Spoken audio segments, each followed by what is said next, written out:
La Chine regarde les États-Unis marquer une série de buts contre leur propre camp. Trump n'est pas particulièrement intelligent et il est très facile à manipuler. Donnez-lui quelques millions de dollars et il accordera une grâce pour n'importe quoi. Il est corrompu. Le complexe militaro-industriel encourageait donc avec enthousiasme une attaque contre l'Iran. Il la souhaitait depuis longtemps, mais ne trouvait pas l'idiot utile prêt à l'exécuter.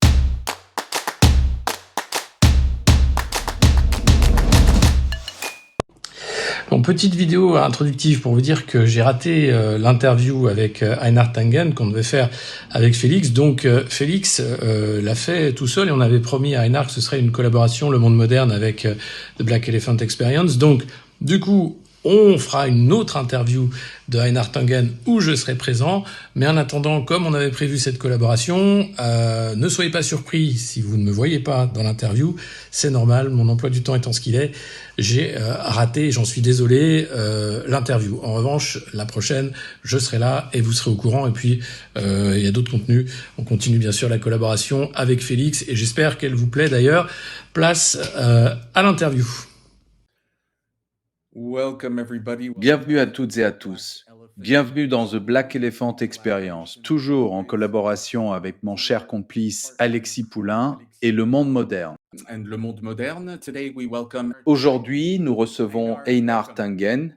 Einar, bienvenue. C'est un plaisir d'être avec vous. C'est un immense plaisir de vous recevoir. Nous n'avons pas aussi souvent que nous le souhaiterions des observateurs aussi fins des relations sino-américaines, sino-européennes et, plus généralement, des rapports entre la Chine et le reste du monde.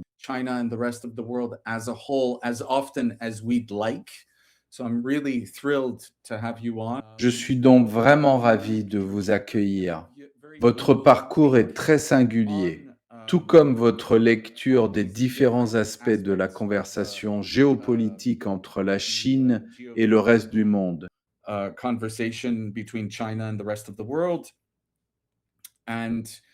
Nous recevons parfois des personnes qui, comme vous, ont un passé de banquier d'affaires. L'une d'elles est notre cher ami Abderrahmaner Hadj Nasser en Algérie, ancien gouverneur de la Banque centrale.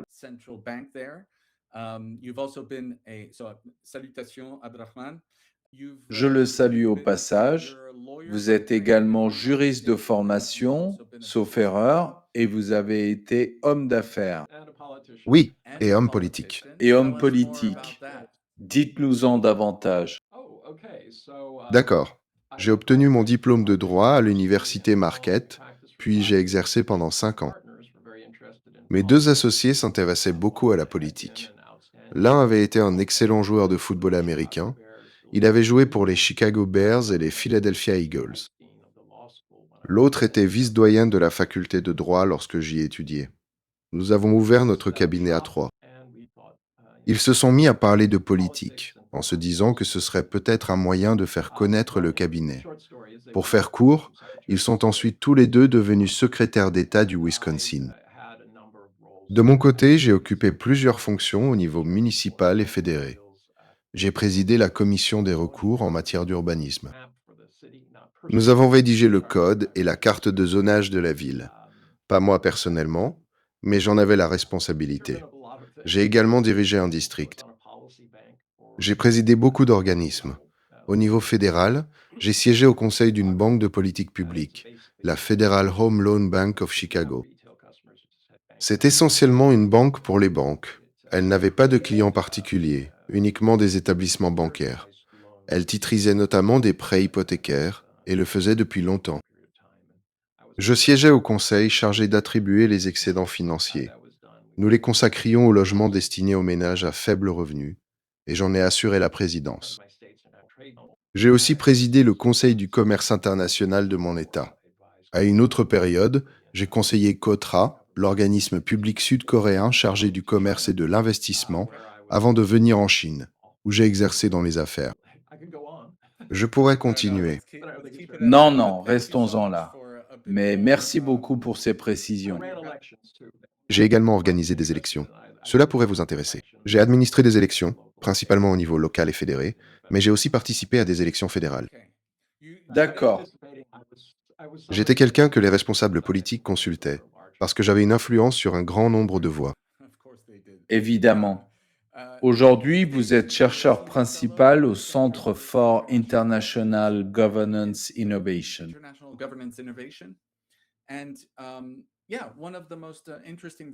Vous êtes aussi l'une des voix les plus intéressantes sur la montée en puissance chinoise. Je vous ai découvert grâce à l'excellent Glenn Diesen, qui est lui-même l'une des voix les plus originales et les plus intéressantes sur ce sujet.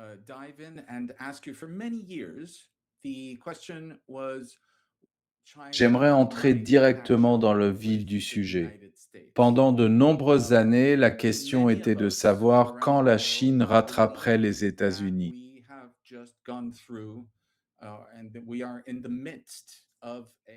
Beaucoup d'entre nous dans le monde pensent que nous venons de traverser et que nous sommes encore au milieu d'un changement d'époque. Ma première question sera donc très simple. Selon vous, la Chine est-elle encore en train de rattraper les États-Unis ou gère-t-elle désormais activement, pour ainsi dire, la fin de l'hégémonie américaine? Je crois que la distinction essentielle est la suivante. Dans une course, il existe généralement une ligne d'arrivée, et les concurrents avancent sur le même parcours. Il faut se rappeler que les États-Unis restent le sommet de la puissance coloniale. Au cours de leurs 250 années d'histoire, ils n'auraient connu la paix que pendant 11 à 17 ans. Je suis américain, j'en suis très heureux, et je suis né à Washington. Mais le fait est que nous sommes un empire, et que nous pensons comme un empire. Lorsque nous voulons quelque chose, lorsque quelque chose nous convient, nous le prenons. Nous avons pris leurs terres aux peuples autochtones. Nous avons fait la guerre aux Britanniques, aux Français, aux Mexicains et aux Espagnols afin d'arriver là où nous voulions aller, l'expansion. Cette logique s'est poursuivie jusqu'à aujourd'hui. Donald Trump parle du Groenland, par exemple. Les États-Unis restent attachés à l'idée que, du fait de l'exceptionnalisme américain, ils ont le droit d'être l'hégémon. Cette conception est véritablement née après la Seconde Guerre mondiale. Nous ne faisions pas confiance à l'Europe, même si les Européens étaient, entre guillemets, nos alliés, parce qu'ils ne cessaient de nous entraîner dans des guerres. Nous en avons donc conclu que le seul moyen d'empêcher une troisième guerre mondiale consistait à placer les États-Unis au-dessus de tout le monde. Cette mentalité du roi de la colline a perduré et a produit des situations extrêmement néfastes. Il suffit de parler au peuple d'Amérique du Sud de nos ingérences contre des gouvernements démocratiquement élus, des assassinats ou de l'école des Amériques, où nous avons appris à des gens à assassiner et à arracher des informations. Nous avons étendu ces méthodes à l'Afrique et, bien entendu, à l'Asie du Sud-Est. Noriega vient immédiatement à l'esprit. Longtemps payé par les États-Unis avant de tomber en disgrâce. Même chose pour Saddam Hussein et pour d'innombrables autres personnes. En réalité, nous soutenions financièrement l'ayatollah lorsqu'il vivait à Paris, alors même que nous étions censés soutenir sans réserve le Shah d'Iran. Mais c'est ainsi que fonctionnent les métiers du renseignement et l'art de gouverner. C'est ainsi que l'Amérique raisonne. Vous êtes avec nous ou contre nous. Si vous ne vous alignez pas sur nos besoins économiques, nous utiliserons évidemment tous les moyens possibles pour garantir les intérêts de nos entreprises. La Chine vient d'une tradition légèrement différente. Elle a elle aussi connu une révolution. Elle a avancé, elle a commis des erreurs, puis elle est entrée dans la période de réforme et d'ouverture engagée sous Deng Xiaoping. C'est alors que son développement a véritablement décollé. En 2001, la Chine entre à l'Organisation mondiale du commerce dans des conditions très difficiles. L'accord qui lui a été imposé était l'un des plus exigeants qui soit. À cette époque, j'étais à Washington. Je faisais du lobbying pour plusieurs organisations publiques, pas pour mon intérêt personnel. Je demandais à mes interlocuteurs, quel est le projet? Que fait encore l'OTAN? Pourquoi continuons-nous à la soutenir? On dirait une organisation à la recherche d'une mission. Ils me répondaient qu'ils ne voulaient surtout pas voir la Russie et l'Europe se rapprocher. La Russie était le premier pays du monde en ressources naturelles, tandis que l'Europe possédait une immense capacité industrielle. Au moment de la chute du mur, l'association des ressources russes et de l'industrie européenne aurait constitué le seul véritable concurrent de même niveau que les États-Unis. L'idée était donc qu'il ne fallait pas laisser ces deux ensembles s'unir, car cela aurait représenté une menace. À l'époque, on me répondait: c'est absurde, nous ne ferions jamais cela. Pourtant, nous l'avions déjà fait au Japon avec les accords du Plaza. Et pour donner un ordre de grandeur, en dollars réels, le Japon vaut aujourd'hui moins qu'au moment où il a signé ces accords en 1985. Nous ne savons donc pas très bien jouer avec les autres. La Chine, en revanche, a dit: nous voulons nous ouvrir, mais nous avons une conception légèrement différente. Les Chinois ont étudié l'histoire, notamment plusieurs millénaires d'histoire impériale, et ils savent que ce jeu du roi de la colline fonctionne mal. Ils ne veulent pas devenir le roi de la colline. Ils ne souhaitent pas que le yuan produise les mêmes distorsions que le dollar a produites aux États-Unis, notamment sur notre capacité à exporter. J'ai présidé le Conseil du commerce international de mon État. Les industriels me disaient: nous produisons effectivement davantage, mais avec beaucoup moins de salariés.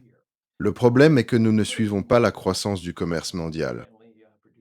Même si notre production augmente, notre part relative diminue chaque année. Pourquoi? Nous aurions pu être plus productifs. Pendant la Seconde Guerre mondiale, l'entreprise à laquelle appartenait mon arrière-grand-père, il y travaillait comme ingénieur, a produit 28 sous-marins. Mais lorsque le dollar est devenu très fort, nous avons pu emprunter massivement. C'était merveilleux. Les responsables politiques adorent dépenser. En revanche, un dollar fort rendait nos produits plus chers et donc moins compétitifs à l'échelle mondiale. Nous nous sommes retrouvés dans une situation étrange. Nous avons échangé des emplois et vidé notre économie industrielle pour permettre aux responsables politiques de Washington de dépenser librement. C'est ce qu'ils ont fait, et nous avons désormais quelques 40 000 milliards de dollars de dette pour le démontrer. La Chine observe cela et répond: pas pour nous. Elle ne veut pas non plus devenir ce que sont les États-Unis, l'unique superpuissance.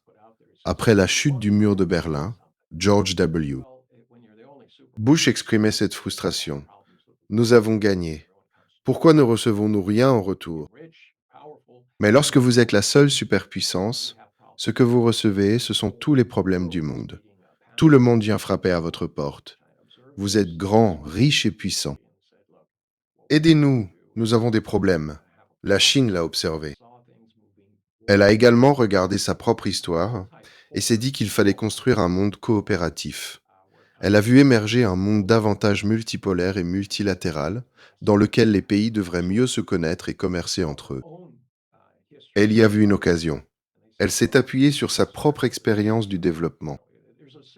En Chine, on dit: si vous voulez devenir riche, construisez une route. Cela a réellement fonctionné. Les infrastructures chinoises se sont améliorées au point que, si vous venez ici, elles font pâlir presque tout ce qui existe ailleurs dans le monde. Je le dis littéralement. Je vis ici depuis 21 ans. J'ai vu le pays passer des bicyclettes au train à très grande vitesse. C'est assez extraordinaire. Mais la Chine ne veut pas se retrouver dans une situation où elle chercherait à soumettre tous les autres. Elle raisonne ainsi: si nous développons les échanges, tout le monde peut en bénéficier.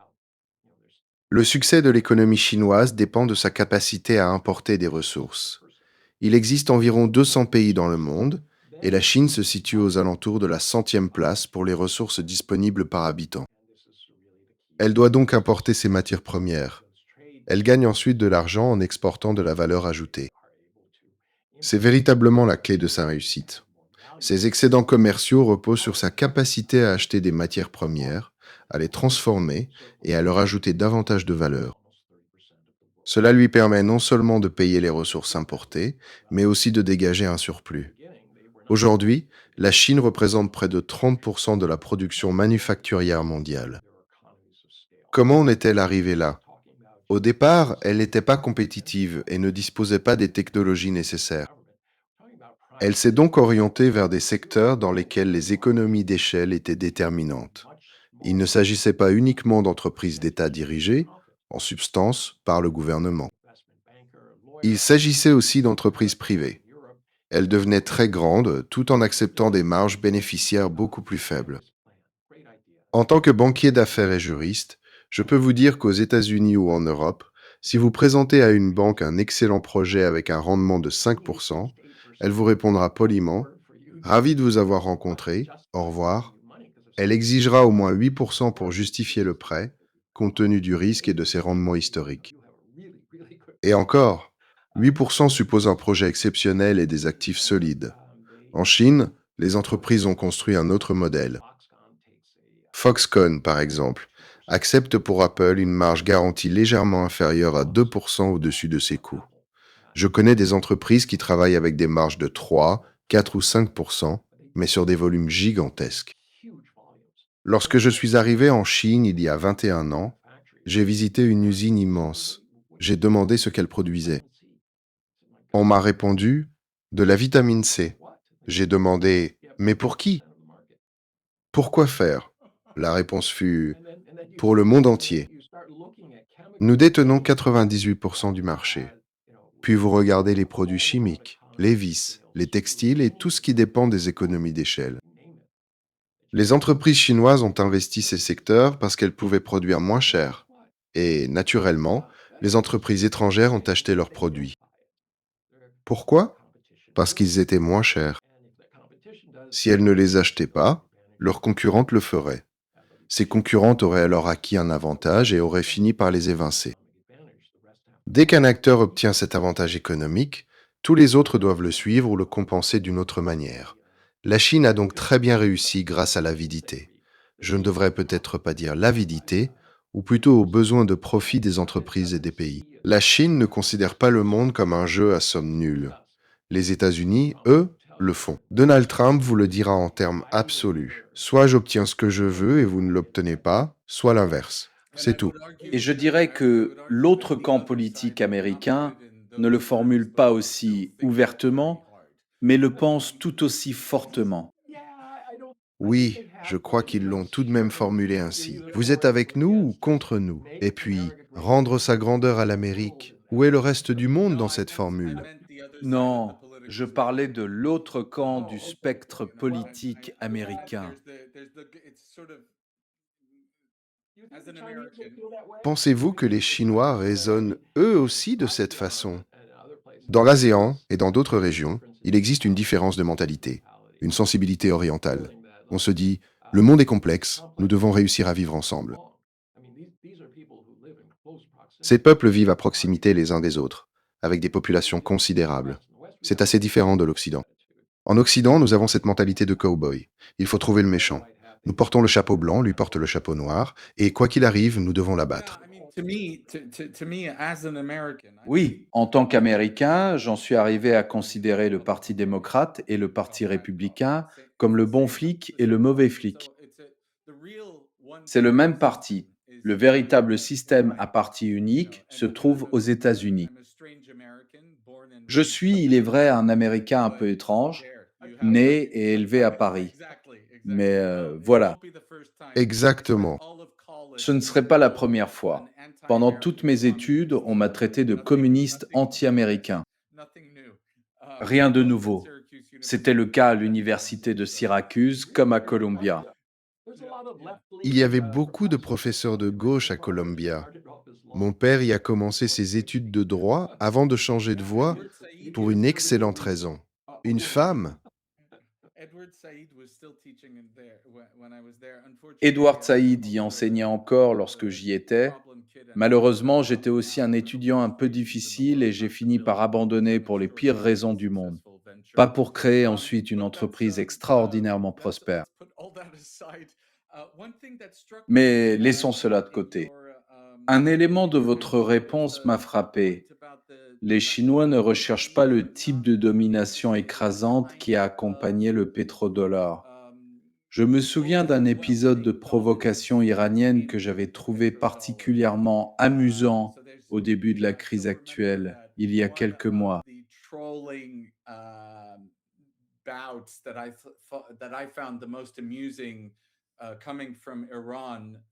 L'Iran laissait passer les cargaisons de pétrole ou de gaz payées en yuan, C'étaient les seuls navires autorisés à traverser. De votre point de vue, il s'agissait seulement d'une provocation. Ce n'est pas une politique de la Chine?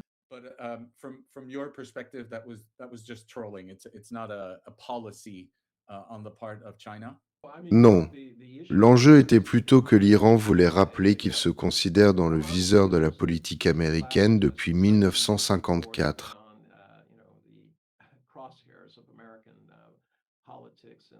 Et à juste titre. En 1954, pour que tout le monde comprenne bien, les États-Unis sont intervenus contre un dirigeant iranien démocratiquement élu, simplement parce qu'il cherchait à affirmer une certaine indépendance sur le pétrole, alors contrôlé par des intérêts étrangers, américains et britanniques. Il a été renversé, et le Shah a été installé. Puis le Shah a lui-même été renversé par l'ayatollah. Comme je l'ai dit, l'ayatollah recevait de l'argent de notre part. Nous payions ses dépenses lorsqu'il vivait à Paris. Les Français étaient très heureux de l'accueillir. Absolument. Puis, il s'est avéré beaucoup plus radical et profondément hostile aux États-Unis, malgré le fait que ceux-ci avaient auparavant financé ses dépenses. Il y eut ensuite la prise de l'ambassade américaine, qui demeure une tâche profonde dans la mémoire des États-Unis. La tentative de sauvetage avortée a coûté la vie à plusieurs soldats américains et a, pour l'essentiel, mis fin à la carrière politique de Jimmy Carter. Depuis, les sanctions n'ont cessé de s'accumuler. Et cela, alors même que de très nombreux Iraniens continuent de se rendre aux États-Unis pour y étudier et travailler. Terangel. Oui, Terangel. New York compte également une importante communauté iranienne. C'est une situation très étrange. Les gouvernements sont en conflit, mais les peuples s'entendent parfaitement. Les Iraniens sont des gens charmants. J'ai eu beaucoup d'amis iraniens lorsque je vivais en Angleterre et aux États-Unis. Il y en a moins en Chine qu'on ne l'imagine. En tout cas, j'en ai rencontré très peu. Pour revenir à ce que vous disiez, la Chine n'est pas intéressée par une domination de ce type. Il y a une semaine et demie environ, les autorités chinoises ont publié un texte assez promotionnel sur Hong Kong. Elles annonçaient la mise en place de mécanismes destinés à faciliter considérablement les transactions en yuan. Cela peut sembler mineur, mais pour quelqu'un comme moi, ancien banquier d'affaires, c'est très important.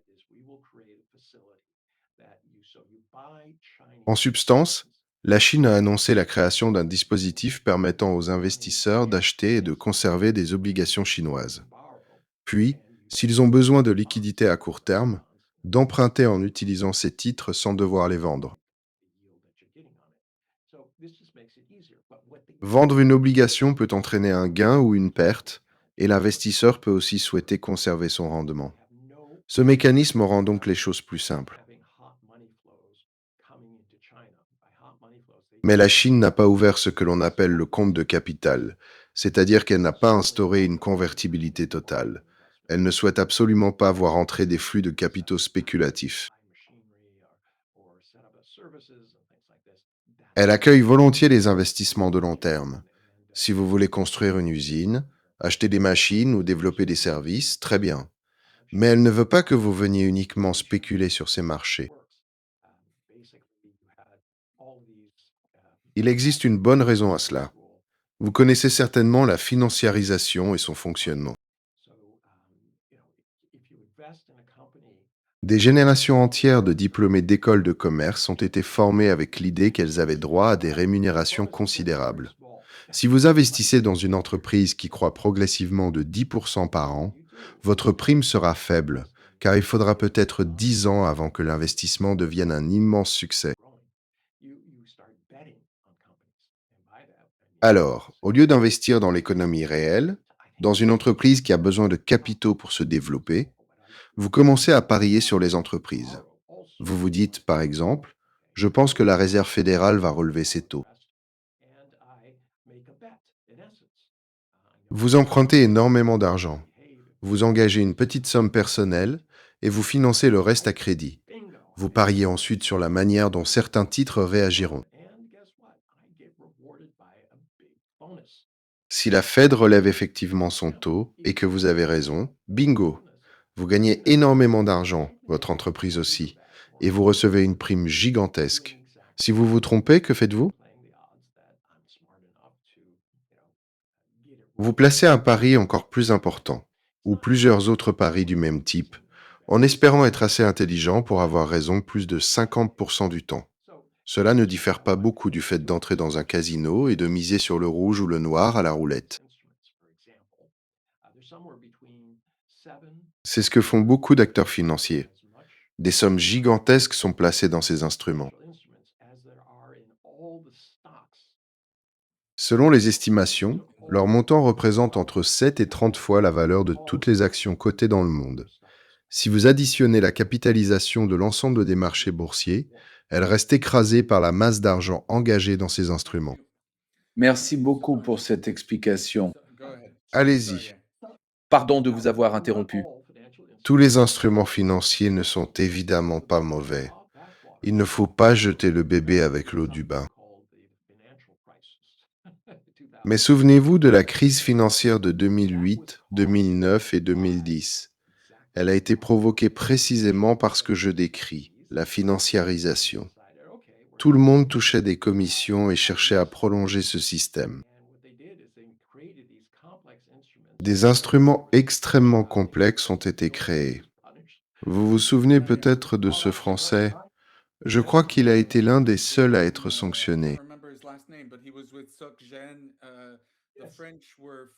Les Français étaient très présents dans cette crise, notamment parce que la France forme beaucoup de mathématiciens très talentueux. La titrisation est historiquement un domaine dans lequel travaillent de nombreux ingénieurs et mathématiciens français.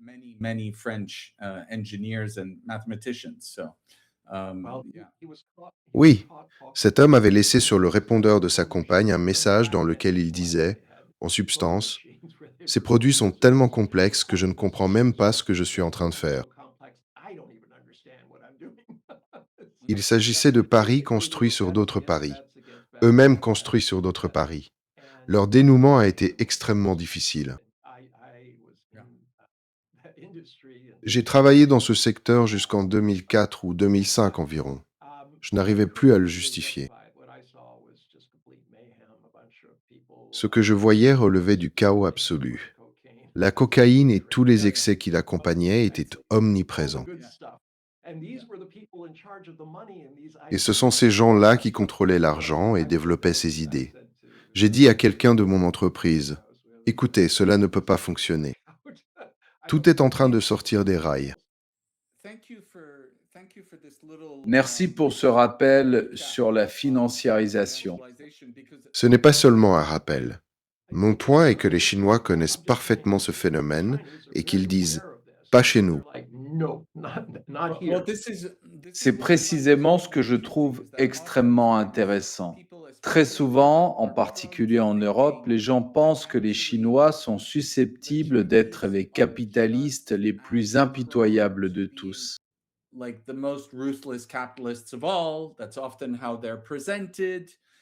C'est ainsi qu'on les présente, sans établir de nuance entre ces deux approches.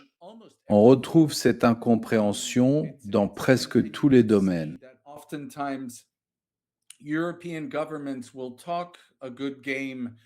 Les gouvernements européens tiennent souvent de beaux discours sur leur indépendance à l'égard des États-Unis, mais dès que Washington leur demande êtes-vous avec la Chine ou avec nous?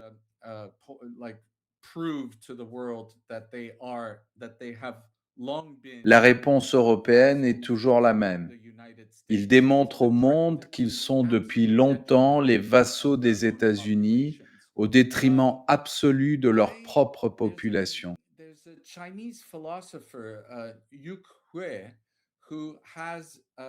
Il existe un philosophe chinois, Yu Kui, dont les travaux retiennent mon attention depuis longtemps parce qu'il écrit sur la technologie.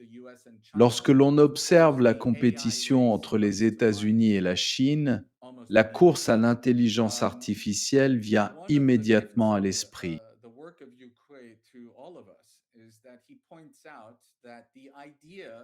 L'un des grands apports de YouQui consiste à montrer que l'idée selon laquelle la technologie serait neutre et objective, idée que l'on retrouve partout dans la Silicon Valley, et de manière particulièrement spectaculaire dans ce qui est devenu le manifeste de Palantir, est fausse. Pour YouQui, la technologie au singulier n'existe pas.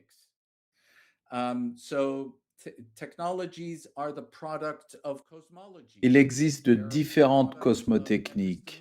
Les technologies sont le produit de cosmologie, d'épistémologie, de culture, de métaphysique, de nos manières de penser, de voir le monde et de nous concevoir nous-mêmes. Il souligne que les Chinois ne possèdent pas les mêmes cosmotechniques que la cosmotechnique occidentale dominante, militariste et capitaliste. Celle-ci est devenue si hégémonique que nous finissons par la croire inévitable, unique et réellement neutre. How do you experience the relationship of Comment décririez-vous le rapport de la Chine à un domaine comme l'intelligence artificielle? En quoi le discours chinois diffère-t-il de celui de la Silicon Valley? C'est un domaine dans lequel je suis très impliqué. Je parle à beaucoup de personnes et de nombreux groupes viennent me présenter leurs projets. Je suis l'évolution du secteur et j'interviens régulièrement sur ce sujet dans des conférences. L'intelligence artificielle est très exagérée. Je tends à être d'accord avec le philosophe que vous venez de citer. Nous avons tendance à croire que tout est nouveau, alors qu'il s'agit surtout de réorganiser des éléments existants. La technologie elle-même repose essentiellement sur des zéros et des uns, bientôt peut-être sur d'autres états ou sur des valeurs intermédiaires. Elle permet d'effectuer des calculs plus rapidement, mais elle reste un outil. Et, en dernière instance, un outil est destiné à servir les êtres humains. Cette idée selon laquelle nous finirions par servir les outils est absurde. Les machines n'ont pas de besoin. Elles n'ont pas de chair, ne touchent rien et ne vivent aucune expérience. Elles peuvent décrire des choses, mais elles ne les éprouvent pas. Il existe donc énormément de battage médiatique et une bulle gigantesque s'est formée aux États-Unis. Vous connaissez certainement cette frénésie. Les fabricants de puces reçoivent des promesses de commandes massives de la part des entreprises qui construisent les centres de données, tandis que ces sociétés investissent les unes dans les autres. Exactement. C'est un circuit circulaire. À un moment donné, le manège s'arrête. Une personne intéressée peut demander à son outil d'IA préféré de représenter graphiquement le niveau de battage entourant l'IA par rapport aux bulles précédentes, comme celle des entreprises Internet. Elle verra l'IA tout en haut et la bulle Internet très en dessous. Cela donne une idée de l'ampleur potentielle de la chute. La Chine contribuera en partie à cette correction parce qu'une grande partie des valorisations occidentales reposait sur l'idée que ces technologies resteraient propriétaires. En Europe et aux États-Unis, le principe est le suivant. Vous inventez quelque chose, puis vous faites payer les autres pour y accéder. Vous utilisez votre propriété intellectuelle afin d'extraire le plus de valeur possible. Cela n'est pas considéré comme condamnable, mais simplement comme le fonctionnement normal des affaires. La Chine et l'Asie envisagent les choses un peu différemment. Prenons la pandémie. Les entreprises occidentales ont déclaré « Nous ne construirons pas d'usines ailleurs. Si vous voulez nos produits, vous devrez les acheter chez nous et payer le prix demandé. » Il y eut quelques exceptions, notamment un groupe à Heidelberg, et quelques autres qui tentaient de travailler avec des marges très faibles, voire sans bénéfice. Mais ils ont été dépassés par des entreprises ayant utilisé des fonds publics pour mener leurs recherches, puis exigeant les prix les plus élevés possibles au moment où les populations étaient en difficulté. La Chine, à l'inverse, a commencé à construire des installations de production de vaccins dans différents pays. Pourquoi ? Parce que c'était la solution la plus efficace. Beaucoup de vaccins devaient être conservés au froid. Il était donc préférable de les produire localement. La Chine partageait aussi la technologie. Il y avait évidemment de l'argent en jeu, mais la logique était différente. Cela reflète un système de valeurs très distinct. Nous pouvons obtenir de meilleurs résultats en progressant ensemble. Pour mettre fin à la pandémie, il fallait rendre les vaccins disponibles. Aux États-Unis, Donald Trump pensait que l'eau de Javel pouvait peut-être résoudre le problème, ou qu'il suffisait d'irradier le sang. Il ne croit guère à la science, mais il croit fermement que si quelque chose vaut 500, il faut le facturer 10. Ce sont donc deux perspectives très différentes, et cela ne changera pas prochainement. Lorsque l'on revient à Internet, après cette longue digression, la Chine privilégie un modèle ouvert. Voici comment il faut le comprendre. Aux États-Unis, chaque entreprise, OpenAI et les autres, tente de construire sa propre bibliothèque. Cette bibliothèque soutient ses produits, et pour utiliser ces produits, il faut en substance payer l'accès à cette bibliothèque. Le système fermé est présenté comme plus sécurisé et comme permettant de créer des produits propriétaires adaptés à des besoins spécialisés.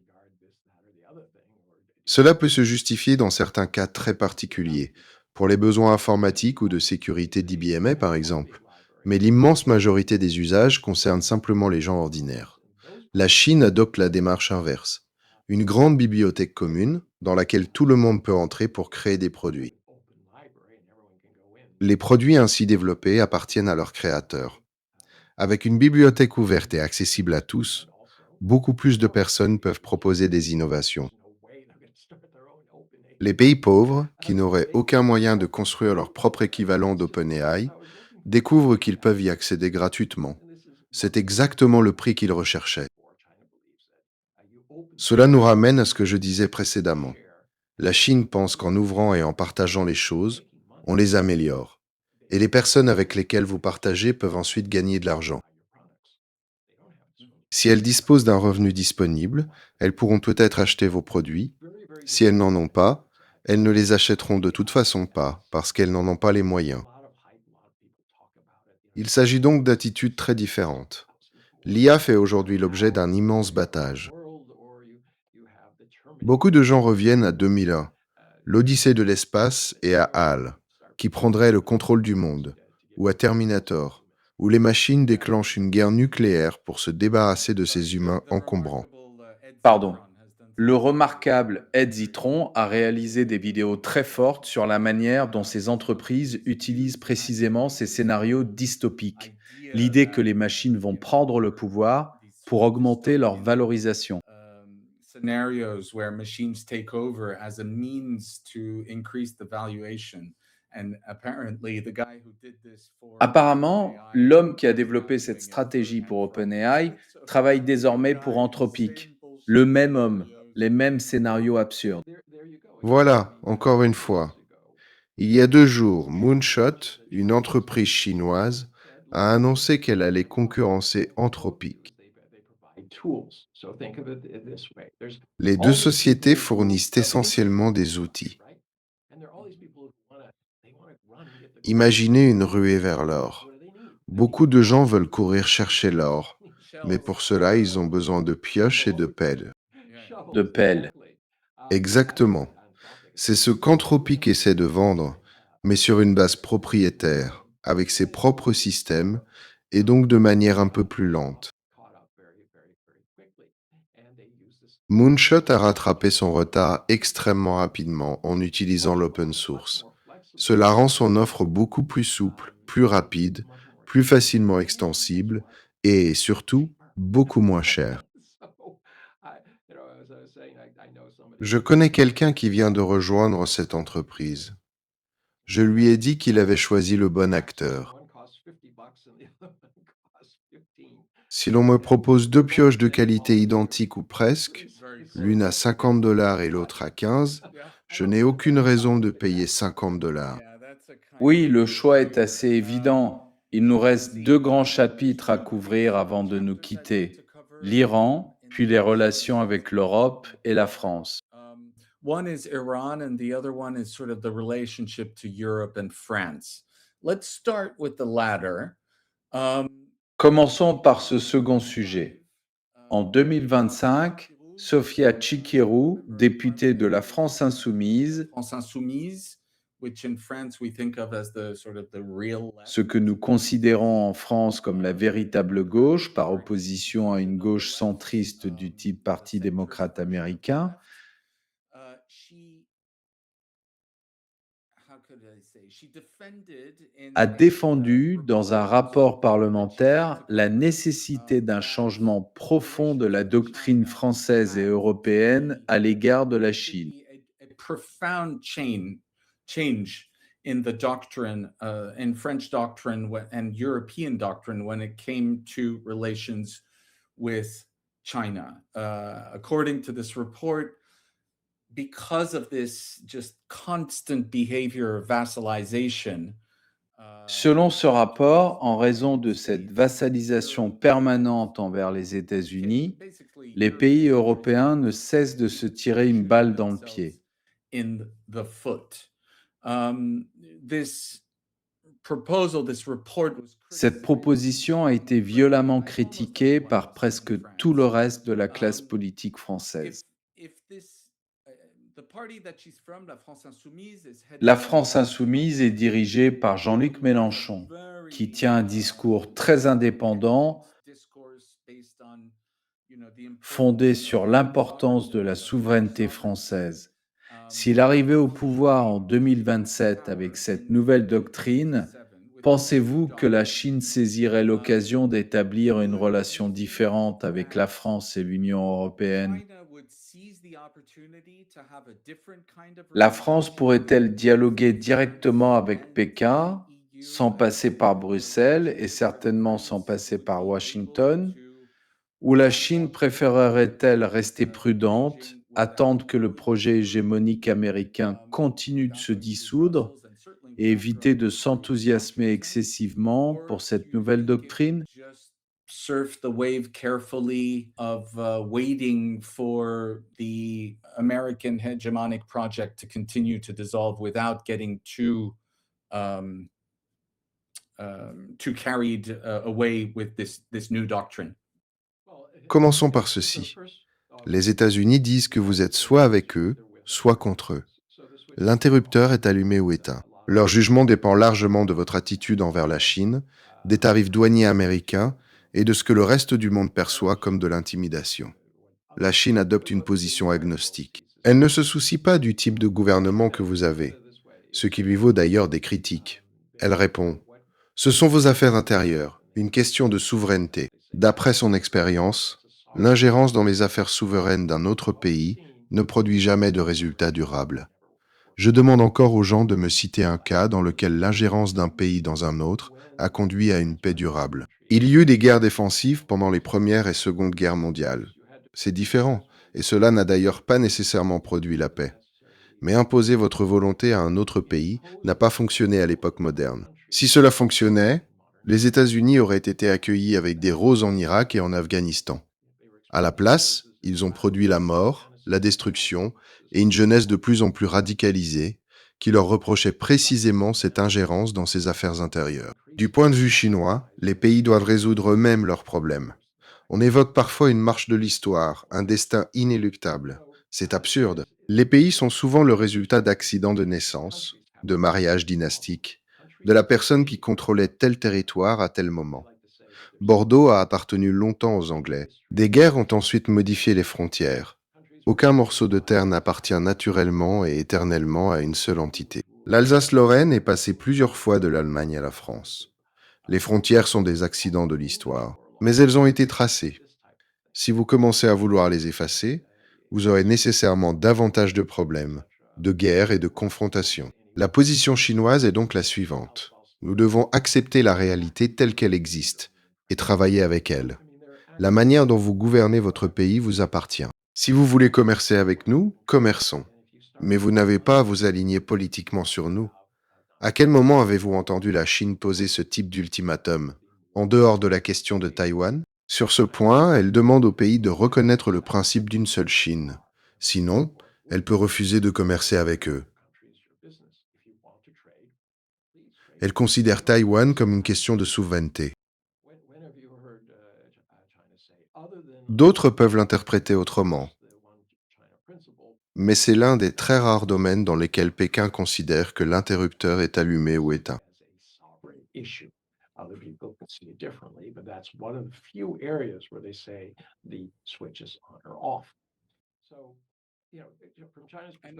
Et cette position est compréhensible.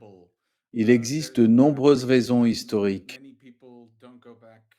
Beaucoup de personnes ne remontent pas à Chiang Kai-shek et à toute l'histoire de la formation de Taïwan.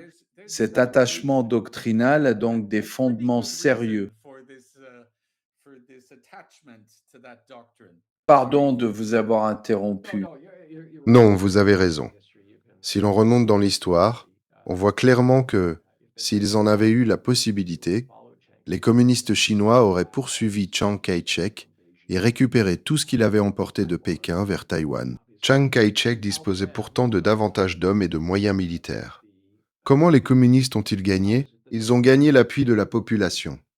Chiang Kai-shek voulait devenir empereur. Il prétendait vouloir une république, mais avait clairement indiqué que, s'il prenait le pouvoir, il établirait son propre empire. Les communistes chinois ont commis de nombreuses erreurs. Mais, en définitive, la seule chose qui a empêché la République populaire de reprendre Taïwan fut la 7e flotte américaine. Elle attendait au large, avec le message suivant: si vous traversez le détroit, nous vous détruirons. Les États-Unis ont donc protégé Taïwan et Chiang Kai-shek. Il faut se souvenir que nous lui fournissions les armes, les chars, les avions, les camions et les munitions. Tout venait de nous. Il était notre mandataire.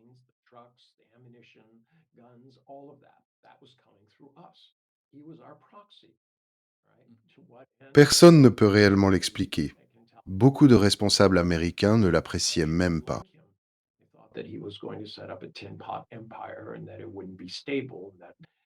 Ils pensaient qu'il créerait un petit empire autoritaire et instable, que la Chine retomberait dans le règne des seigneurs de guerre et que les entreprises auraient alors beaucoup de difficultés à y réaliser des profits. Toutes mes excuses, je vous ai entraîné dans une digression. Revenons à la politique chinoise envers la France et l'Union européenne. Oui, sur le plan politique, la Chine serait heureuse de traiter directement avec la France si celle-ci le souhaitait. Elle peut aussi passer par l'Union européenne, à condition que la France parvienne à convaincre des personnes comme Mark Rutte et... Ursula von der Leyen, Oui, von der Leyen. Elle est assez extraordinaire. Et il y a aussi le petit garçon de papa. Je ne comprends pas comment il peut s'humilier à ce point. Lorsqu'il se trouve avec Donald Trump, il se comporte comme un chiot. Papa, laissez-moi vous montrer mes graphiques. Je trouve cela profondément ridicule. de qui parlez-vous? De Rutte. Ah oui, Mark Rutte, le secrétaire général de l'OTAN. Mon Dieu, quel embarras. Il l'est. Mais le fait qu'il reste en fonction, tout comme Ursula von der Leyen, indique à quel point le système est profondément installé. Je suis le fils d'un Allemand qui était un Européen et un fédéraliste passionné. Il pensait que l'intégration européenne constituait le seul remède permettant d'éviter une nouvelle guerre sur le continent après les Premières et Secondes Guerres mondiales et l'impérialisme allemand. Imperialism. And I have to say that, like it's now apparent. Mais je dois reconnaître qu'il apparaît désormais clairement pour une partie très importante des peuples européens que l'Union européenne ne s'est pas simplement transformée en projet de vassalisation de l'Europe envers le suzerain américain, elle a, en substance, toujours été cela. Cela devient extrêmement évident. It's really, really very clear. And when every time Kaya Kallas or Ursula von der Leyen, Chaque fois que Kaja Kallas, Ursula von der Leyen ou Mark Rutte prennent la parole, les peuples européens en sont davantage convaincus. C'est une très bonne nouvelle. extremely good news, and I believe that Madame Shikiru will be very attentive to this news, and we hope to have her. Je crois que Madame Shikiru y sera très attentive et nous espérons la recevoir bientôt avec Alexis. Merci pour votre réponse. Um, on the one hand, China has been supportive Mon autre question porte of évidemment sur l'Iran. D'un côté, la Chine a soutenu Téhéran, attacks by condamné les attaques Iran, israéliennes et defended américaines, the sovereignty of défendu la Iran, souveraineté iranienne opposed the et combattu le blockade. blocus. But at the same time, I have to say, um, when asked about sort of concrete economic, diplomatic, Mais military lorsqu'on lui demande measures, quelles mesures économiques, diplomatiques ou besides military, militaires but concrètes more elle pourrait concrete prendre, economic and diplomatic laissons même de measures, côté l'option um, militaire, elle semble China surtout se seems to set concentrer sur aside la ceasefire négociation d'un negotiations cessez-le-feu and et securing sur la the Strait of sécurisation du Hormuz. détroit d'Ormuz. Lorsque So je vous écoute, vous often, décrivez souvent, you comme beaucoup describe, d'autres, la politique and you're not chinoise the comme only une one, politique de you describe the continuité, de Chinese policy planification de as long being terme et de patience grounded in stratégique. continuity and long-term planification, strategic patience. But in this case, Dans ce cas most would précis, say certains pourraient that dire que cette patience ressemble patience presque à de la looks négligence ou à un almost, abandon. feels Comment like la neglect décririez-vous? or abandonment. Um, o- o- how would you describe it? Pour être clair, je participe à environ 700 émissions de télévision ou de radio par an. Au cours des 2 ou 3 derniers mois, on m'a posé cette question 40 ou 50 fois. Pourquoi la Chine ne règle-t-elle pas ce problème? Examinons donc ce qu'elle pourrait réellement faire. La Chine n'est pas en position d'engager une avancée militaire. Si elle envoyait des navires dans la région, leur ravitaillement poserait un problème majeur. Ils devraient franchir le détroit de Malacca, que les États-Unis pourraient fermer en affirmant que la Chine adopte une posture hostile. Il faudrait ensuite ravitailler la flotte. La Chine possède certes une base à Djibouti, à proximité de bases britanniques, américaines et, je crois, italiennes et françaises. Ce n'est pas l'endroit idéal pour organiser une défense autonome. La Chine ne possède pas 800 bases dans le monde susceptibles d'accueillir ces navires. Elle ne va donc pas y déployer une flotte. Que ferait-elle autrement? Faire marcher des troupes jusqu'en Iran? Comment les y acheminerait-elle? Ce serait un effort considérable, et les pays situés sur la route ne l'accepteraient probablement pas. Elle pourrait alors menacer d'une guerre nucléaire. Très bien. Que se passerait-il si quelqu'un décidait de tester cette menace? Voulons-nous réellement nous retrouver au bord d'une catastrophe nucléaire capable de détruire le monde? L'Iran se trouve dans une zone de convergence des vents, qui se déplace ensuite à travers l'Asie. Une ou plusieurs explosions nucléaires disperseraient des matières radioactives tout autour de la planète. L'Iran n'est pas un petit pays. C'est le 17e plus grand pays du monde et il possède la 17e population mondiale. Militairement, la Chine ne dispose donc pratiquement d'aucune option. Si elle se mettait à faire en Iran ce que l'Europe fait en Ukraine, en envoyant des moyens militaires actifs, cela changerait-il réellement la guerre? L'Iran pourrait-il vaincre les États-Unis? Comment gagne-t-on contre une puissance nucléaire? Il faut aussi se souvenir qu'Israël disposerait de plus de 120 armes nucléaires. Que ferait-il? La Chine ne croit pas à une solution sur le champ de bataille. Elle pense, et je partage cette analyse, que toutes les guerres finissent autour d'une table de négociation. Ne serait-il pas préférable d'atteindre cette table avant d'avoir tué des hommes, des femmes et des enfants? L'idée selon laquelle la Chine pourrait agiter une baguette magique et faire disparaître la guerre est puérile et absurde. Si quelqu'un peut m'expliquer précisément ce qu'elle pourrait faire militairement, je suis prêt à l'écouter. J'en ai discuté avec des stratèges militaires, à l'antenne comme en privé. Ils proposent une action, puis reconnaissent immédiatement qu'elle entraînerait une escalade. Elle prolongerait une guerre contraire aux intérêts de la Chine, qui reçoit déjà moins de pétrole de cette région. Allez-y. Non, merci. Vous prêchez un convaincu. Um, um, when J'ai rencontré Seymour Hersh et je prends son travail journalistique très au sérieux. Lorsqu'il a publié son récit sur ce qui s'était réellement passé concernant Nord Stream, je l'ai donc pris au sérieux. Story regarding Nord Stream, I took it seriously. I find it much harder to believe J'ai that beaucoup the plus de Russians mal à did it croire que les Russes initially, auraient or détruit that leur propre infrastructure some ou qu'un random groupe group quelconque aurait réalisé some l'opération. random group of Les Russes people n'auraient eu would qu'à have fermer done une it. vanne pour interrompre le gaz. Pourquoi aurait-il fait exploser le gazoduc? Anyway, Selon l'autre récit, il s'agissait d'un groupe d'Ukrainiens ivres sur un voilier qui aurait dû transporter suffisamment de TNT pour couler sous son poids. Oui, c'est évidemment beaucoup plus crédible. Le résultat net de cette destruction est que la Russie, qui vendait à l'Europe un gaz bien moins cher, n'est plus son principal fournisseur. that the largest producer of liquid natural gas in the world at the moment is no longer Russia, which used to be the case. Which was selling L'Europe achète désormais son gaz naturel liquéfié aux États-Unis, devenu le premier producteur mondial, et le paye beaucoup plus cher. selling it for far more money to the Europeans. And some people that I find Certaines personnes que je trouve extrêmement intelligentes, notamment Brian Berletic, qui intervient régulièrement dans l'émission de Glenn Deason, interprètent toute cette opération contre l'Iran, souvent présentée comme contraire aux intérêts américains, comme une initiative stratégique de long terme destinée à limiter l'accès de la Chine à l'énergie avant qu'elle ne devienne réellement dominante.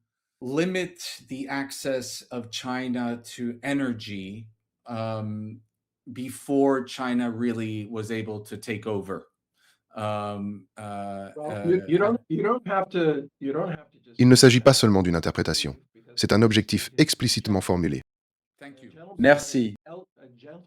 Un homme nommé Elbridge Colby, qui était chargé de la politique au département de la guerre, a publié un livre en 2021. Il y affirme que les États-Unis doivent établir une hégémonie sur leur propre hémisphère.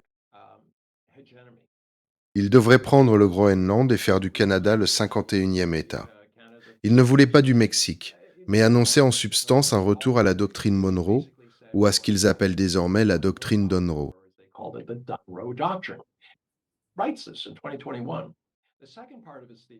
La seconde partie de sa thèse concerne la Chine.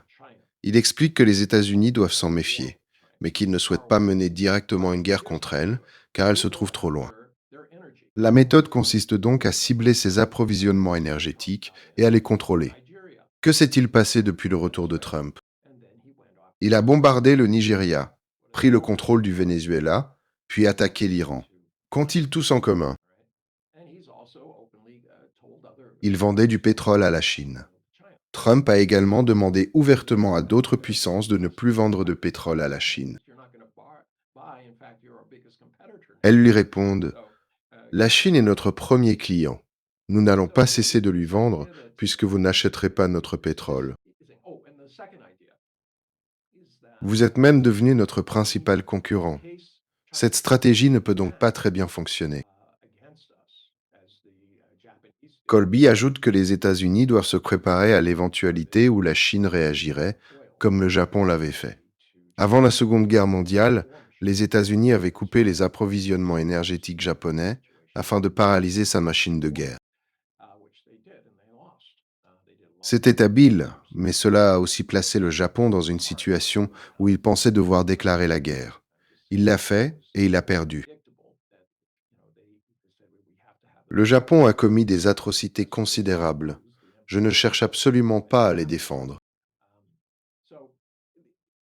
Je dis seulement qu'il était prévisible que ces dirigeants concluent: sans pétrole, nous perdrons l'empire que nous avons conquis et ravagé.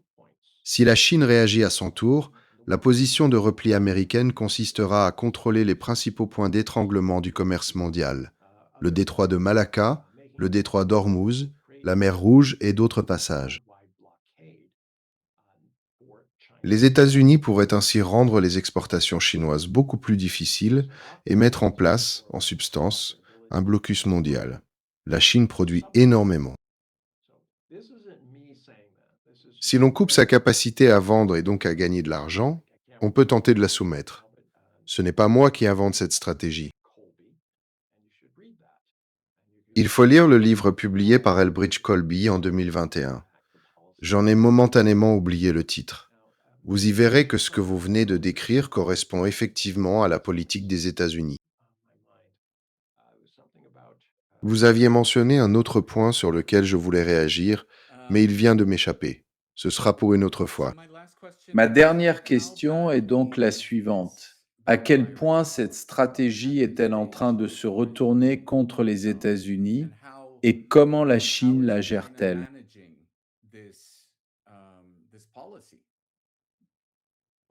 Voilà, c'était le point que j'avais oublié.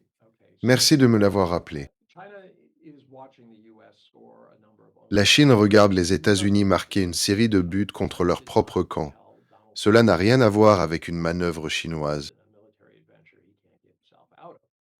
Pékin n'a pas demandé à Donald Trump d'entrer en guerre contre l'Iran et de s'enfermer dans une aventure militaire dont il ne sait plus sortir. Vous évoquiez plutôt cette dualité. D'un côté, des stratèges comme Elbridge Colby disposent d'une sorte de Bible qui semble effectivement appliquée. De l'autre, il y a Donald Trump. Trump n'est pas particulièrement intelligent et il est très facile à manipuler. Donnez-lui quelques millions de dollars et il accordera une grâce pour n'importe quoi. Il est corrompu. Mais il est le seul des 7 derniers présidents à avoir accepté d'entrer directement en guerre contre l'Iran. Pourquoi? Parce que tous ses prédécesseurs connaissaient le problème, décrit dans d'innombrables livres blancs. Si vous attaquez l'Iran, celui-ci contrôle le détroit d'Ormuz et peut interrompre l'énergie qui en sort. Cela comptait davantage autrefois, lorsque les États-Unis apportaient beaucoup de pétrole du Moyen-Orient. Aujourd'hui, ils en produisent davantage et sont devenus un concurrent net des producteurs de la région. Ils importent toujours du pétrole, mais les volumes ne sont plus comparables et leur situation est relativement confortable. Le complexe militaro-industriel encourageait donc avec enthousiasme une attaque contre l'Iran. Il la souhaitait depuis longtemps, mais ne trouvait pas l'idiot utile prêt à l'exécuter. Netanyahou a ensuite poussé Trump dans cette direction. Il s'est rendu à la Maison-Blanche le 11 février. Moins de 2 semaines plus tard, Trump organisait une réunion pour décider d'attaquer ou non. Évidemment, la question avait été étudiée avec une profondeur remarquable. Tous les participants ont dit en substance « Je ne pense pas que vous devriez le faire, Donald. Mais si vous le faites, je vous soutiendrai. » Le New York Times a relaté les échanges tenus dans cette salle et la manière dont tout le monde a fini par céder lorsque le brillant Donald Trump a déclaré « Mon instinct me dit qu'il faut le faire. » Netanyahou m'a assuré que ce serait comme au Venezuela. C'était également un bon moyen de faire disparaître les dossiers Epstein des premières pages. Il faut comprendre quelque chose à propos de Trump. Il l'explique lui-même dans sa biographie. Lorsqu'on lui demande comment il planifie à long terme, il répond « Je ne le fais pas. Chaque matin, je me lève et je cherche à tirer le maximum de la journée. Demain, je ferai la même chose avec la journée suivante. J'ai bien sûr des projets, mais mon objectif est de maximiser chaque journée. » Les gens disent qu'il est imprévisible. En réalité, chaque matin, il se lève avec plusieurs impératifs. Maintenir les dossiers Epstein hors de la une. Détourner la presse de toutes ses promesses non tenues. La distraire du fait que sa famille gagne des milliards de dollars par des moyens qui enfreignent manifestement la loi. Il doit donc inventer quelque chose chaque jour. C'est ce qu'il fait, et cela continuera. Ma dernière réflexion concerne ce que la physique appelle le problème à 3 corps. Ce concept a également inspiré une œuvre de science-fiction très célèbre, adaptée d'un roman chinois.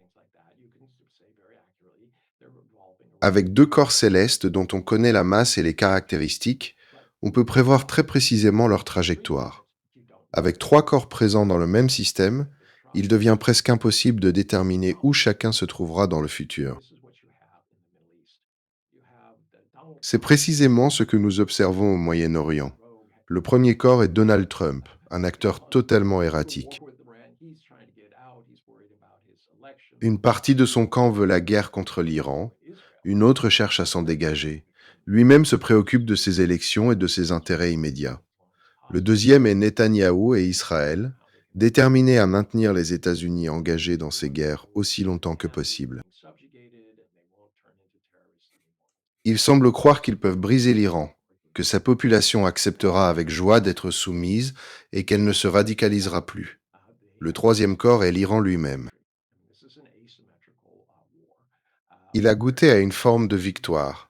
Dans cette guerre asymétrique, il a utilisé son arme ultime, le détroit d'Ormuz. Cela a affecté l'une des plus grandes puissances militaires et économiques du monde, que l'Iran tient désormais en otage. J'interviens assez souvent sur Presse TV, la chaîne iranienne de langue anglaise. Je leur répète toujours que les pays du monde, particulièrement ceux du Sud global, éprouvent une certaine sympathie pour l'Iran parce qu'il a été attaqué par une puissance beaucoup plus grande. Précisons que Presse TV est la chaîne internationale iranienne. Exactement. Je ne suis pas rémunéré par Presse TV et je refuserai de l'être. Il m'arrive d'être en désaccord avec les actions de l'Iran, mais je suis généralement prêt à parler avec tout le monde. Voici ce que je leur dis. Cette bienveillance finira par disparaître, parce que la fermeture du détroit affecte le reste du monde.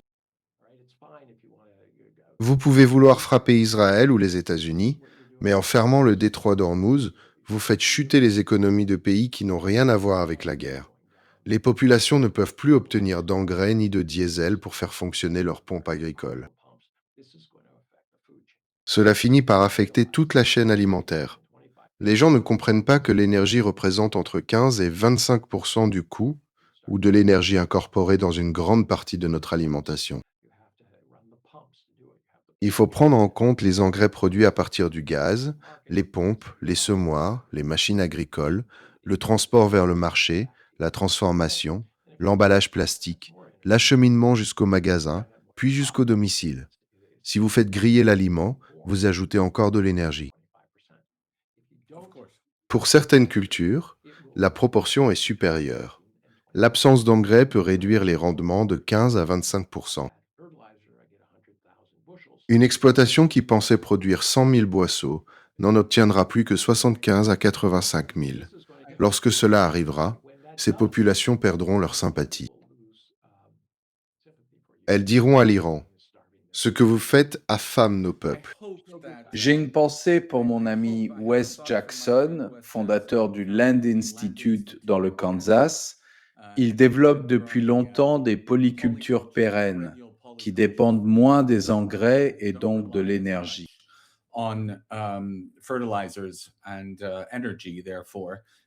J'espère que cette crise pourra accélérer la recherche dans ce domaine, même si le chemin reste très long. Concernant Israël, je ne crois pas que son objectif soit réellement de vaincre l'Iran en espérant le rendre docile. Israël semble plutôt avoir besoin d'être constamment en guerre contre quelqu'un. S'il finissait par vaincre l'Iran, il se tournerait probablement vers la Turquie, l'Égypte ou Dieu sait quel autre pays. Oui, il y a aussi cela. Ma dernière question porte sur la propagande. J'étudie ce sujet avec beaucoup d'attention et j'écris depuis plusieurs années un livre sur les liens trop peu couverts et sous-estimés entre la propagande, l'addiction et la compulsion.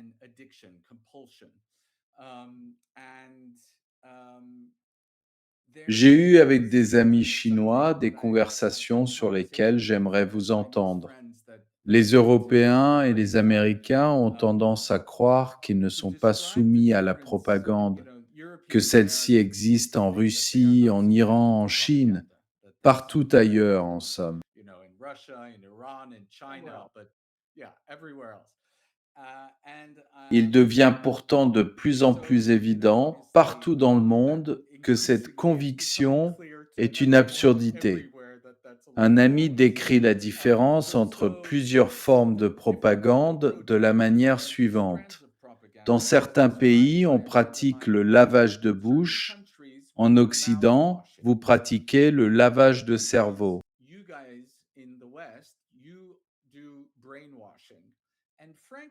Au bout du compte, me disait-il, je dois parfois faire attention à ce que je dis dans certaines circonstances, mais personne ne viendra essayer de modifier ce que je pense.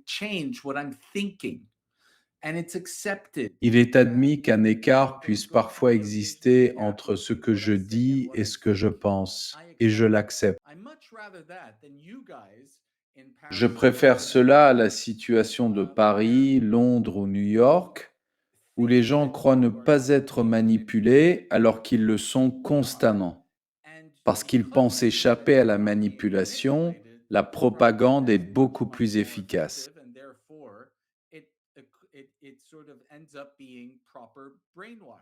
Elle devient alors un véritable lavage de cerveau. Quel est votre regard en tant qu'Américain installé à Pékin depuis plus de 20 ans? Il faut comprendre la Chine de la manière suivante. Vous pouvez dire presque n'importe quoi sur Internet. Si les Occidentaux consultaient réellement l'Internet chinois, ils seraient stupéfaits par ce que les gens y écrivent. Les menaces contre une personne posent évidemment problème, mais les internautes expriment toutes sortes d'idées étranges et peuvent les publier. Ce que vous ne pouvez pas faire, en revanche, c'est chercher à organiser les autres autour de ces idées. Si vous écrivez « Je pense qu'il faut faire telle chose », retrouvons-nous tous le 15 et marchons ensemble vers tel endroit, vous serez arrêté dès que vous commencerez à organiser ce rassemblement. La nature de la cause importe peu. Vous pouvez être favorable ou hostile au gouvernement. Ce qui est interdit, c'est de décider vous-même d'organiser des personnes pour mener une action collective. La Chine possède un parti unique, et les autorités sont extrêmement sensibles à cette question. Cela comporte de bons et de mauvais aspects. Le bon côté est qu'il n'existe personne d'autre à accuser. Vous ne pouvez pas rejeter la faute sur le parti adverse, puisqu'il n'existe pas. Lorsque quelque chose se passe mal, vous pouvez incriminer quelques individus pendant un certain temps. Mais, à la fin, la responsabilité revient au parti. Les autorités ne souhaitent donc pas voir apparaître des structures d'organisation parallèles. Elles répondent qu'il existe des voies institutionnelles pour résoudre les problèmes. Vous pouvez, par exemple, appeler la ligne directe du maire. C'est un dispositif très mal connu en Occident. Dans n'importe quelle ville chinoise, vous pouvez composer le 1, 2, 3, 4, 5. Vous êtes alors mis en relation avec une équipe d'intervention rapide qui dispose, en principe, de 48 heures pour revenir vers vous et résoudre votre problème. Les autorités publient leur taux de résolution, qui atteindrait environ 98%.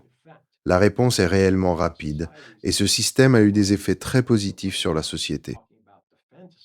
Dans la vie quotidienne, les citoyens ne passent pas leur temps à discuter de politique de défense. Ils se préoccupent du chien du voisin qui aboie, de la rue qui n'a pas été réparée ou des ordures qui n'ont pas été ramassées.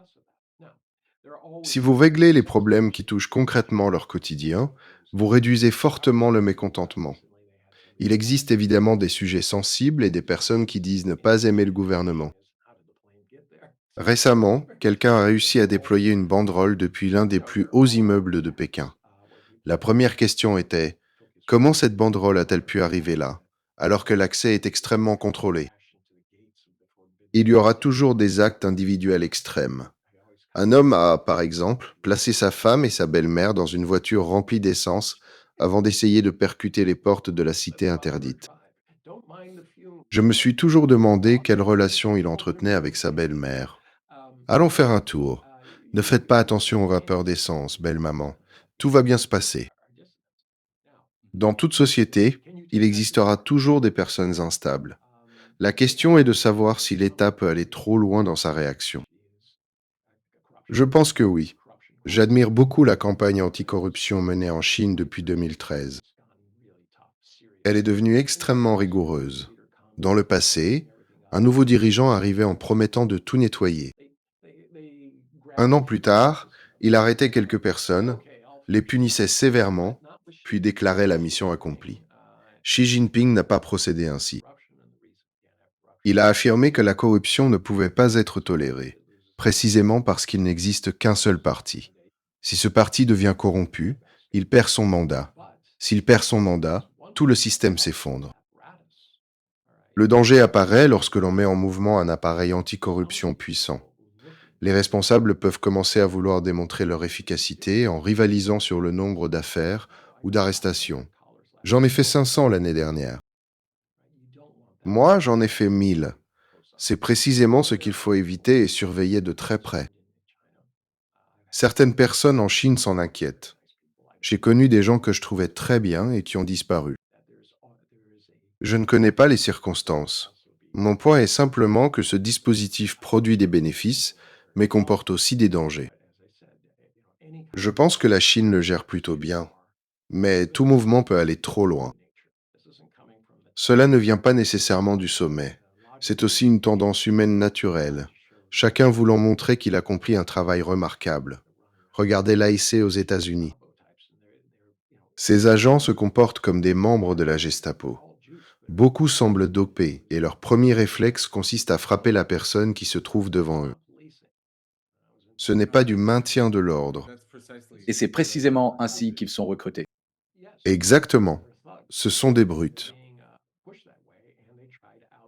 Le système les pousse dans cette direction et ils rivalisent de brutalité parce que c'est la culture qui a été créée. Tous les gouvernements doivent surveiller ce type de dérive. La Chine impose donc des limites à ce que vous pouvez faire, mais elle ne cherche pas à modifier votre pensée. Elle intervient lorsque vous tentez d'amener d'autres personnes à penser et surtout à agir de la même manière. Je ne suis pas religieux, mais je crois que chacun possède sa propre religion, au sens d'un ensemble personnel de convictions. Vous avez le droit de les avoir, ce sont vos pensées privées. En revanche, si vos convictions religieuses ou idéologiques vous imposent de me tuer ou de me convertir, elles deviennent mon problème. C'est à cet endroit que je fixe la limite. Il existe toujours un point d'équilibre à trouver. La Chine se sent de plus en plus assiégée par les vents contraires produits par les États-Unis et par l'Europe. Elle estime devoir rester davantage sur ses gardes, ce qui n'améliore malheureusement pas la situation. Si l'Occident voulait réellement aider la Chine à se détendre intérieurement, il devrait relâcher la pression. Vers 2010, les autorités chinoises ont découvert, d'une manière ou d'une autre, l'ensemble du réseau opérationnel de la CIA et tous ses agents dans le pays. Elles les ont neutralisés de manière très coordonnée. Beaucoup auraient été exécutés. Cela a mis fin au réseau d'agents de la CIA en Chine. C'est pourquoi plusieurs directeurs de l'agence ont ensuite reconnu qu'ils n'arrivaient plus à pénétrer la Chine. Ils en sont désormais réduits à publier des messages en ligne disant ⁇ Devenez un espion pour les États-Unis ⁇ Évidemment, la Chine réagit à cela. Les Chinois fonctionnent d'une manière particulière. Vous les provoquez, ils vous étudient pendant un certain temps, puis ils vous répondent pour vous faire comprendre que vous ne pouvez pas les frapper sans réaction. Ils disent ⁇ Nous ne voulons pas nous battre, mais ne continuez pas à nous pousser. Si vous insistez, nous devrons répondre. La société chinoise serait beaucoup plus souple et accepterait davantage de formes d'expression. Je parle d'expression, pas nécessairement de rassemblement, si elle ne ressentait pas une pression aussi forte de la part des États-Unis et de l'Occident. Cette politique d'endiguement est explicite. Elle figure dans les livres blancs. Lorsque quelqu'un cherche réellement à vous atteindre, vous finissez nécessairement par devenir un peu paranoïaque. Einar Tongen, thank you. This was a Einar Tangen, merci. Cette conversation a été extraordinairement riche. J'ai énormément appris et je suis certain que les spectateurs du monde moderne, comme ceux de Black Elephant Experience, apprendront eux aussi énormément. J'espère vraiment que nous vous recevrons de nouveau très bientôt, cette fois avec Alexis pleinement présent. Alexis, fully present Merci infiniment. Merci. Les personnes qui souhaitent lire mes textes peuvent me suivre sur ma publication Substack, Asia Narratives. Asia Narrative sur Substack. Prenez-en note. C'est là que j'ai lu plusieurs de vos articles. Merci encore d'avoir été avec nous. Merci de m'avoir reçu.